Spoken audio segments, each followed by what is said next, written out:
கோபுரங்கள் சாய்வதில்லை. அந்த பொண்ணுக்கு கல்யாண ஏற்பாடு பண்ணும்போது ஐயாவுக்கு கண்டிப்பா எதிர்ப்பு வரும். நீங்க தான் ஐயாவுக்கு மறைமுகமா பாதுகாப்பு கொடுக்கணும். அந்த பொண்ணை பார்த்தனே இப்படி ஸ்லிப்பாகி விழுந்துட்ட. என்னன்னு தெரியல, திடீர்னு எனக்கு மனோவோட கல்யாணம் ஆனது ஞாபகம் வருது.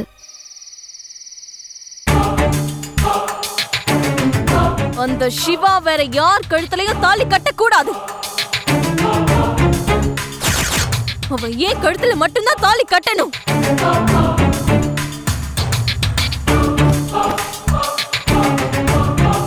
அப்படி அவன் என் கழுத்துல மட்டும் தாலி கட்டிட்டானா அவனை என் காலு கீழே போட்டு மிதிச்சு அவனை வாழ்நாள் பூரா எனக்கு அடிமையா வச்சிருக்கிறதுக்கு தான் அவனை எனக்கு தாலி கட்ட சொல்றேன்.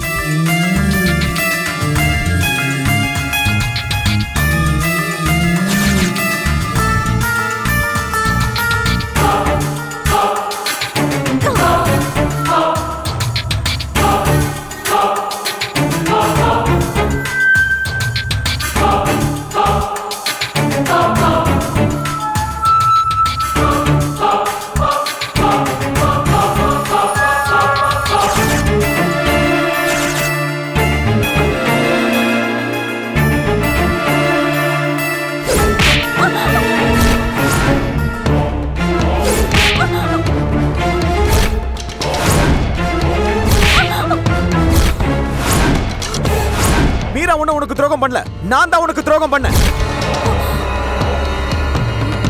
இந்த ஜென்மத்துல எனக்கு கல்யாணம் ஒண்ணு நடந்துச்சுன்னா அது மீரா கூட மட்டும்தான். எப்ப நீ என்ன கை நீட்டி அடிச்சியோ கடைசி வரைக்கும் நீ அவளை கை பிடிக்க மாட்ட. அவளுக்காக நீ என்னெல்லாம் பண்ணியோ அதுக்கு மேல நான் பண்ணுவேன். சாதாரண ஒரு பொண்ணு ஆசைப்பட்டாலே அவ்வளவு சீக்கிரத்துல விட மாட்டேன். உன்னை விடவே மாட்டேன்டி. இது வரைக்கும் நீ எனக்கு கண்ணா போச்சு ஆட்டம் காட்டினல, இப்ப நான் ஆட போற ஆட்டத்துல நீ என் காலடியில கிடப்ப. என் காலடியில கிடப்ப. என் காலு கடியில கிடப்ப. காலடியில நீ கிடப்ப. காலடியில கிடப்படா. காலடியில கிடப்ப. வருஷா வருஷா என்னமா பண்ணிட்டு இருக்க? நீ அதையே நினைச்சு மனசை போட்டு குழப்பிக்கிட்டு இருக்காத.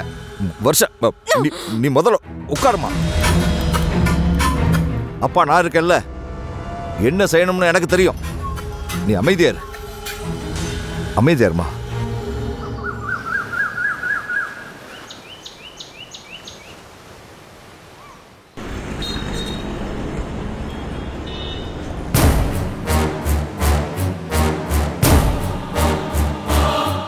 அப்பா, அந்த மீரா இந்த ஊரை விட்டே போயிருப்பாள்லப்பா. கண்டிப்பா போயிருப்பாமா.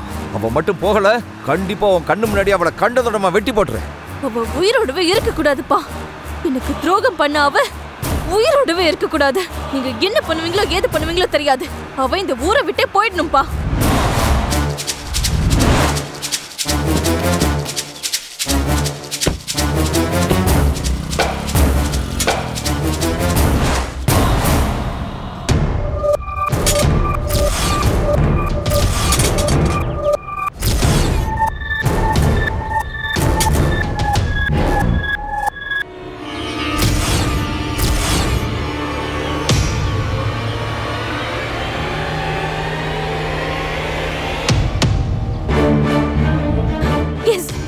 போயிட்டாப்பா.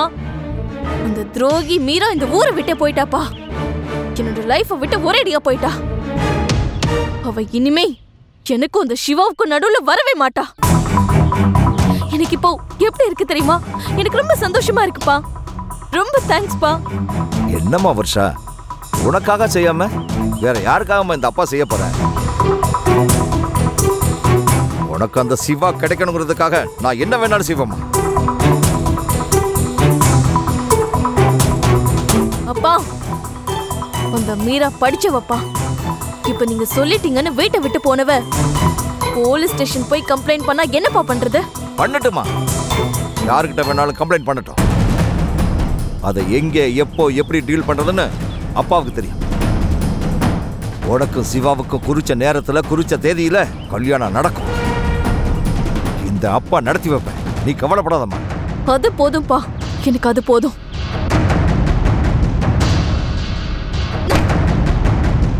சிவா வேணும்பா, சிவா மட்டும்தான் வேணும். என்ன அடிச்சு அந்த கையாலேயே சிவாவை தாலி கட்ட வைக்கணும்பா. அதுக்கப்புறம் தான் இந்த வருஷம் யாருன்னு அவனுக்கு காட்டுவேன். நீ சொன்ன மாதிரி உன் முன்னாடி கொண்டு வந்து அவனை நிறுத்துறமா? வருஷா, உன்னை கொண்டு போய் வீட்டுல விட்டுட்டு அவனை தேடி கண்டுபிடிச்சு உன் முன்னாடி கொண்டு வந்து நிறுத்துறமா. நீ கார்ல ஏறு.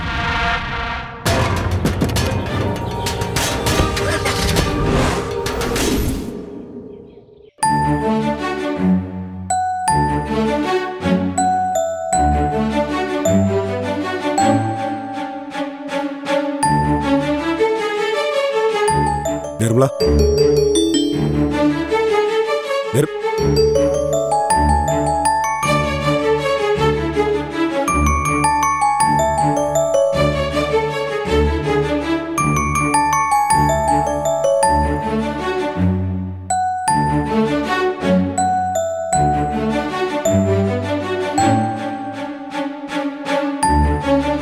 நிர்மலா, நிர்மலா, 1 செகண்ட்.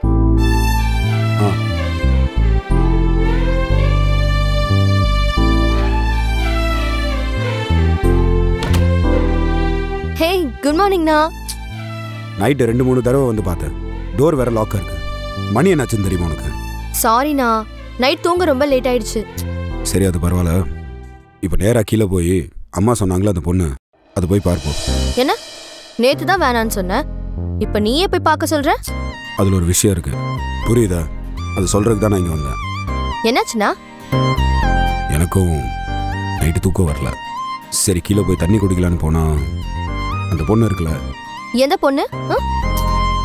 தான் அப்பா கிட்ட உதவி கிட்ட வந்திருக்குல்ல, அந்த பொண்ணு. அந்த பொண்ணுக்கு என்ன?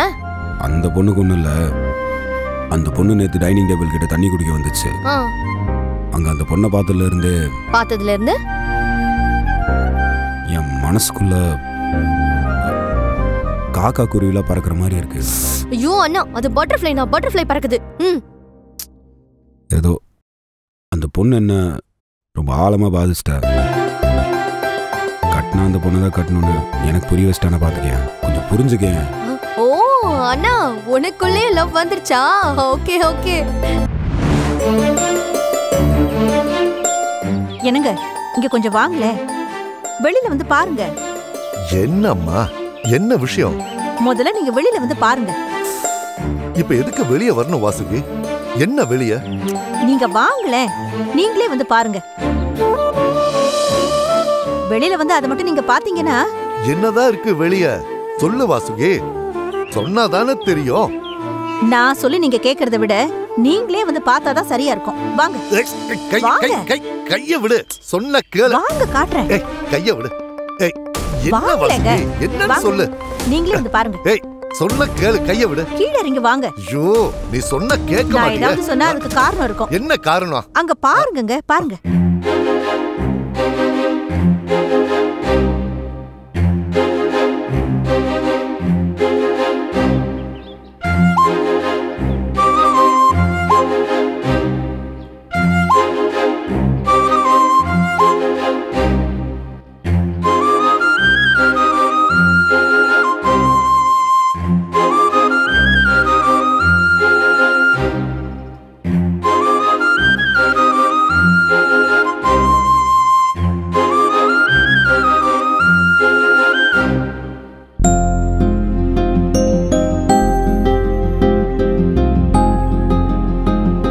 பாருங்க, என்ன அழகா கோலம் போடுற பாத்தீங்களா? மீரா கோலம் போடுறத பார்க்கவே எவ்வளவு சந்தோஷமா இருக்கு தெரியுமா? மீரா நம்மளோட மருமகளா இருந்து கோலம் போடுற மாதிரியே இருக்குங்க. ஏமா இப்படி ஃபீல் பண்ற? மீரா ஆசைப்பட்டு தான் வேற ஒரு வீட்டுக்கு மருமகளா போறா. மீரா எந்த வீட்டுக்கு போனாலும் அவ நம்ம வீட்டு மருமக தான். இந்த ஜெனரேஷன்ல இப்படி ஒரு பொண்ணை பாக்குறது ரொம்ப கஷ்டம் வாசுகி. மீராவை பார்த்தா கையெடுத்து கும்பிடணும் போல இருக்கு. அவளோட அமைதி, அவளோட அழகு.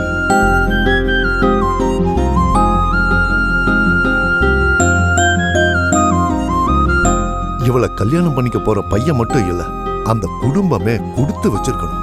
இந்த பெண்களுக்கே உரிய அச்சம், மடம், நாணம், பயிர்ப்புன்னு எல்லாத்தையும் மொத்தமா இவளே குத்தைக்கு எடுத்துட்டா போல இருக்கு. அதான் மத்த பொண்ணுங்க கிட்ட பார்க்க முடியல. அப்போ இதெல்லாம் என்கிட்ட இல்லன்னு சொல்றீங்களா? ஐயோ வாசுகி, நான் அப்படியெல்லாம் சொல்லல. உன்கிட்டயும் இருக்கு, ஆனா மீரா கிட்ட கொஞ்சம் அதிகமா இருக்கு. அப்படியா? எவ்வளவு அதிகம்? அது சரி சரி. வாசுகி, முதல்ல நீ எனக்கு ஒரு காஃபி போட்டு கொடு. நட நட நட. சொன்னாலும் சொல்லனாலும் அப்படிதான் இருக்கு. அவளை பார்த்துட்டு நான் மேலே வந்தேனா, கொஞ்ச நேரம் கழிச்சு அவள் ரூம் கதவை தட்டி நீதான் எனக்கு வேணும்னு ஐ லவ் யூ சொல்லிட்டேன். என்னன்னா சொல்ற நீ? ஐ லவ் யூ சொல்லிட்டியா? இல்ல இல்ல, நேர்ல சொல்லியிருந்தா இன்னொரு பிரச்சனையா இருக்குமே. அது எனக்கா தோணுது, கனவா போச்சு. அதான பார்த்தேன். அப்புறம் நான் பேசாம நான் வேணா அப்பா கிட்ட பேசி அந்த பொண்ணை உனக்கு கல்யாணம் பண்ணி வைக்க சொல்லவா? வேணாம், அது தப்பு. அந்த பொண்ணு தான் வேற ஒருத்தர் விரும்புதில்ல, அந்த கல்யாணத்தை செஞ்சு வைங்கன்னு சொல்லி அப்பா கிட்ட வேற உதவி கேட்டு வந்திருக்காங்க. அதெல்லாம் தப்பு. அதனாலதான் சொல்றேன், நீ போய் அந்த பொண்ணை பாரு. ஏன் நான் ஏன் போய் பார்க்கணும்? நீ பார்த்தா தானே உனக்கு ஒரு ஐடியா கிடைக்கும். நீ தானே எனக்கு பொண்ணு பார்த்துட்டு இருக்க. நீ பார்த்துட்டேன்னா இதே மாதிரி ஒரு பொண்ணு எனக்கு பார்த்து கொடுப்பல. ஓ, அப்ப நான் பார்த்த பொண்ணு உனக்கு வேணா, அம்மா பார்த்த பொண்ணு மட்டும் உனக்கு வேணுமா? என்னால முடியாது. அப்படி கிடையாது. நீ பார்த்த பொண்ணை நான் பார்க்கல, ஆனா இந்த பொண்ணை பார்த்தோன்னே பிடிச்சிருச்சு. அதனாலதான். புரிஞ்சிச்சுன்னா நல்லா புரிஞ்சிருச்சு. நான் பார்த்த பொண்ணு உனக்கு பிடிக்கணும்னு நினைக்கிறத விட உனக்கு பிடிச்ச மாதிரி பொண்ணை தேடி கண்டுபிடிச்சு உன் கண்ணு முன்னாடி நிறுத்துவேன். அப்படியும் இல்லைன்னு சொல்ல, இந்த பொண்ணை நான் உனக்கு கல்யாணம் பண்ணி வைக்கிறேன். அதெல்லாம் வேணாம். வேற ஒருத்தரை விரும்புற பொண்ணு எனக்கு வேணாம். எனக்கு என்ன விரும்புற பொண்ணு தான் வேணும். புரியுதா? ஆஹா, அவ்வளவுதானா? அப்ப விஷயத்தை என்கிட்ட விடு. இப்பவே போய் நான் அந்த பொண்ணை பார்த்துட்டு வரேன். வெயிட் பண்ணு. ஏய் நிர்மலா,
வாங்க வாங்க.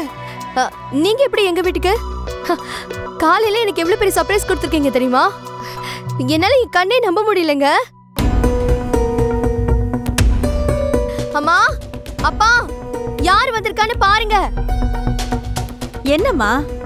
ஐயோ சீக்கிரம் வாங்க. ஐயோ வாங்க, எங்க இருக்கீங்க? அம்மா, என்னம்மா? ஆமா ஆமா, நான் அண்ணனுக்கு ஒரு பொண்ணு பார்த்தேன்னு சொன்னேன்ல, அது இவங்கதாம்மா.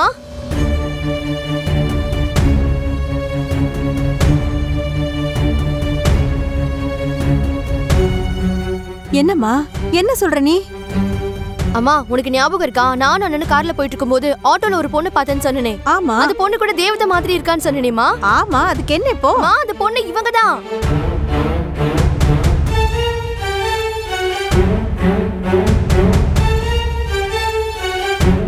அம்மா, நீங்க எப்படி எங்க வீட்டுக்கு வந்தீங்க? அம்மா மீரா, இவ தான் என்னோட செல்ல பொண்ணு நிர்மலா. உங்க பேர் மீராவா? அப்பா, உங்களுக்கு இவங்களை ஏற்கனவே தெரியுமா? ஏன் லூசு மாதிரி உளராத. இவங்க நேத்துல இருந்து இங்கதான் இருக்காங்க. உன்னை பார்க்க வாவான்னு கூப்பிட்டா நீ தான் வரமாட்டேன்னு சொல்லிட்ட. நாங்க கூட கோவில்ல ஒரு பொண்ணை பார்த்தோம்னு சொன்னோம்ல, அந்த பொண்ணு இந்த மீரா தான். மீராக்கு இப்ப வேற ஒருத்தர் கூட கல்யாணம் நடக்க போகுது. மீரா வேற வீட்டுக்கு மருமகளா போனாலும் மீரா நம்ம வீட்டு பொண்ணுதாம்மா. இவ்வளவு மாதிரி ஒரு பொண்ணு தேடி கண்டுபிடிச்சு உங்க அண்ணனுக்கு கல்யாணம் பண்ணி வைக்கணுமா? மா, இப்படி எல்லாம் சொல்லாத, அதுக்கு வாய்ப்பே கிடையாது. சரியா? என்னை விட வெளியில நிறைய அழகான பொண்ணுங்க இருக்காங்க. அப்படி ஒரு பொண்ணை பார்த்து நீங்க உங்க அண்ணனுக்கு கல்யாணம் பண்ணுவீங்க? Meera, no ways, not at all. இங்க பாருங்க மீரா, நான் எத்தனையோ பொண்ணுங்களை பார்த்திருக்கேன். ஆனா உங்களை நான் பார்த்த உடனே நீங்க தான் என் அண்ணனுக்கு மனைவியே வரணும்னு எனக்கு தோணுச்சு. இங்க பாருங்க. ஓகே, எனி ஹவ், இப்போ நீங்க வேற ஒருத்தரை கல்யாணம் பண்ணிக்க போறீங்க. பேசாம ஒரு டீல் வச்சுக்கலாமா? நீங்களே என்ன பண்ணுங்க, எங்க அண்ணனுக்கு உங்களை மாதிரி ஒரு பொண்ணு பார்த்து சொல்லுங்க. பார்த்துட்டா போச்சு. ஓகே. ஆனா ஒரு சின்ன ரிக்வெஸ்ட். சொன்னா தப்பா எடுத்துக்க மாட்டீங்களே? சொல்லுங்க நிம்மி. இன் கேஸ் உங்க கல்யாணத்துல ஏதாவது ப்ராப்ளம் வந்துச்சுன்னு வச்சுக்கோங்களேன், எங்க அண்ணனை கல்யாணம் பண்ணிப்பீங்களா? ஏய் நிர்மலா, என்ன இப்படி எல்லாம் பேசிட்டு இருக்க நீ? இருங்கப்பா, இருங்க. இவங்க ஏதோ விளையாட்டா கேக்குறாங்க. எதுக்கு போய் நீங்க எதுக்கு டென்ஷன் ஆகுறீங்க? இதுக்கு நானே பதில் சொல்றேன். நான் லவ் பண்றவரை தான் நான் கல்யாணம் பண்ணிக்க போறேன். அதுவும் உங்க அப்பா தலைமையில தான் எங்க கல்யாணமே நடக்க போகுது. இந்த கல்யாணம் நல்லபடியா நடக்கும்னு எனக்கு தெரியும். அப்படி ஒருவேளை நின்னு போச்சுன்னா நான் கண்டிப்பா உங்க அண்ணனை கல்யாணம் பண்ணிக்கிறேன். அந்த கல்யாணம் உங்க அண்ணன் கூட சந்தோஷமா வாழறதுக்காக இல்ல. எனக்கு இப்படி ஒரு நாத்தனார், பாசமான அப்பா, அன்பான அம்மா, இவங்கெல்லாம் இருக்கிற வீட்டுக்கு நான் மருமகளா வர கொடுத்து வச்சிருக்கணும். அட, எங்க அண்ணனை பார்க்காம நீங்க எப்படி ஓகே சொல்வீங்க? உங்க அண்ணனை பார்க்கணும்னு அவசியமே இல்ல. இவங்க 2 பேரும் கோவில்ல வச்சு என்ன செலக்ட் பண்ணாங்க. நீங்களும் என்ன ரோட்ல பார்த்து செலக்ட் பண்ணிருக்கீங்க. உங்க குணத்துல இருந்தே உங்க அண்ணன் எப்படி இருப்பாருன்னு தெரியுதே. சாபாஷ், சரியா சொன்னமா. உங்க குடும்பத்துல பிறந்த ஒரு பையனை எந்த பொண்ணும் பார்க்க வேண்டிய அவசியமே இல்ல, பார்க்காம கல்யாணம் பண்ணிக்கலாம். அப்புறம் இன்னொரு விஷயம், அன்னைக்கு கோவில பார்த்துட்டு நேரா எங்க வீட்டுக்கு வந்தீங்கல்ல மீரா பொண்ணு கேட்க. நீங்க போனதுக்கு அப்புறம் மீரா என்ன சொன்னா தெரியுமா? நான் மட்டும் சிவாவை பாக்குறதுக்கு முன்னாடி விஷ்ணுவை பார்த்திருந்தேன்னா கண்டிப்பா உங்க பையன் தான் கல்யாணம் பண்ணிருப்பேன்னு சொன்னா. நிஜமாவா?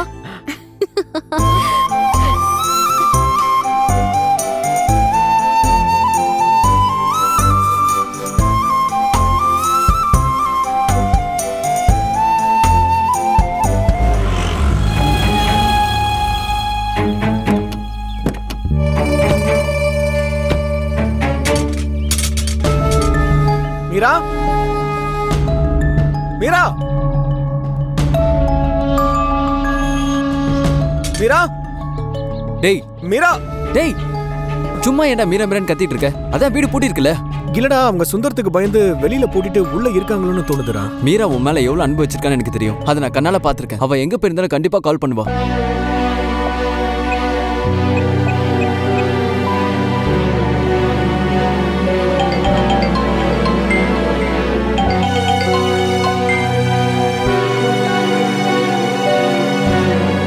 டேய், ரிங் போயிட்டே இருக்கு, அவ ஆன்சர் பண்ண மாட்டேங்கிறா. எனக்கு என்னமோ என் மாமா மேல தான் எனக்கு சந்தேகமா இருக்கு. உங்க மாமா மேல சந்தேகம் வந்தா வா ஸ்டேஷன் போலாம். இல்லடா, ஸ்டேஷன் போகணும்னு வச்சுக்கேன், இது வேற மாதிரி பிரச்சனை ஆயிடும். ஒண்ணு, இவங்க எங்க மாமாக்கு பயந்து எங்கேயாவது போயிருக்கணும். ஆனா எனக்கு பாஸ்கர் சாரோட குணம் தெரியும்டா. அவர் அவ்வளவு சீக்கிரத்தில் இந்த ஊரை விட்டு போறதுக்கு சம்மதிச்சிருக்க மாட்டாரு. எனக்கு என்னமோ என் மாமா தான் அவங்களை கடத்தி வச்சிருப்பாரோன்னு தோணுது. இப்ப என்ன பண்றது? முள்ளால தான் எடுக்கணும்னு சொல்லுவாங்க. அதே மாதிரி என் மாமா என்ன தூக்கணும்னு சொல்லிக்கிட்டு இருந்தாருல. ஆமா, அதுக்கு என்ன இப்போ? நாம இப்ப நேர செங்கல்பட்டு போய் அவர் வீடு புகுந்து வர்ஷாவை தூக்குறோம். அதுக்கப்புறம் ஆட்டோமேட்டிக்கா அந்த ஆள் என் வழிக்கு தான்டா வருவான். டேய், வர்ஷாவை தூக்குனா பெரிய பிரச்சனை ஆயிடும்டா. டேய், எதுவும் ஆகாது. என்னடா, தூக்குறதுக்கு அவருக்கு மட்டும்தான் தெரியுமா? ஏன் என்னால தூக்க முடியாதா? நான் இப்ப அந்த ஆள் வீடு பூந்து வர்ஷாவை தூக்குறேன். அவன் அலறி அடிச்சுக்கிட்டு என்னை எப்படி தேடி வராங்கிறத மட்டும் பாரு. அப்பதான் மச்சான் என் மீரா எனக்கு கிடைப்பா. டேய் சிவா, நீ தேவையில்லாம போகாத ஊருக்கு வழி தேடுற. டேய் ஆனது ஆயிப்போச்சுடா. இதை மட்டும் நான் ஏன்டா இன்னும் விட்டு வைக்கணும்? என் மீராக்காக நான் எதையும் செய்ய தயாரா இருக்கேன். டேய் சிவா, நீ ஒரு டாக்டர்டா, அந்த மாதிரி பேசுறா. இப்படி ரவுடி மாதிரி நடந்துக்கிற. டேய் என் வாழ்க்கைய போயிட்டு இருக்குன்னு சொல்லிக்கிட்டு இருக்க, இப்ப போய் டாக்டர் அதுன்னு சொல்லி சர்டிபிகேட் கொடுத்துக்கிட்டு இருக்க. இத பார், லவ்வுக்கு முன்னாடி டாக்டர் ரவுடி எல்லாமே ஒண்ணுதான். காதல் வந்துச்சுன்னு வச்சுக்கியேன், டாக்டர் ரவுடி ஆகலாம், ரவுடி டாக்டர் ஆகலாம். இப்படியே உளறிட்டே இரு. காதல் வந்தா உன்ன மாதிரி எல்லாரும் பைத்தியம் கூட ஆகலாம். முக்காவாசி பேர் நம்ம ஊர்ல இப்படிதான் அழிஞ்சுக்கிட்டு இருக்காங்க. வா போலாம்.